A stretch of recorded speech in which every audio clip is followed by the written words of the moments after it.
In the last video, we went over the prince that was promised, Jon Snow. In that video, we pointed out that he was not born under a bleeding star, but he was born under a bleeding Stark. We're going to do something similar today in terms of the origin of House Dayne's ancestral sword Dawn, which is said to have been forged from the heart of a fallen star. A fallen star? Or a fallen Stark? In Game of Thrones Season 7, we saw a cave painting of a Night King with a beard, so there are probably two Night Kings, the one we know now, and the first Night King, this one here, with the beard. We're talking about some very old stuff here, so let's take a look at Old Town. Makes sense. How old is Old Town truly? Many a maester has pondered that question, but we simply do not know. There's a lot of mystery around Old Town. The foundation of the High Tower is made of blackstone. Blackstone's found in places like Volantis, Valyria, the Five Forts of Yee, and Ashai. So basically, blackstone is associated with fire. The High Tower is built on an island called Battle Isle, and some say that dragons once roosted on Battle Isle. But the real question is, what battle was fought there? When? Between which lords? Which kings? Which races?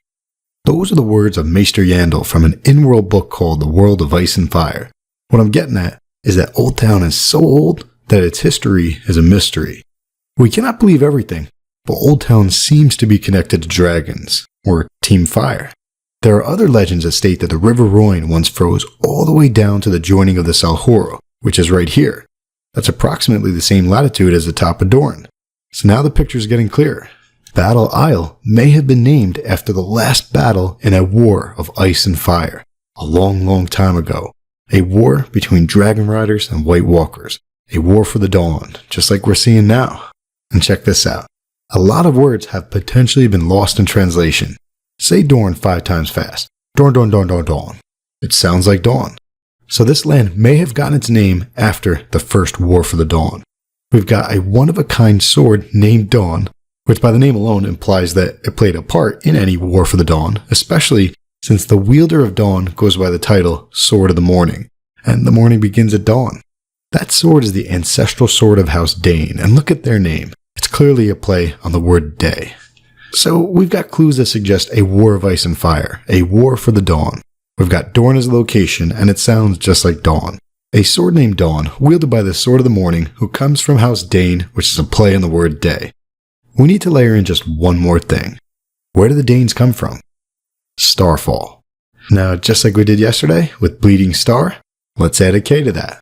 Starkfall. Let me take a step back.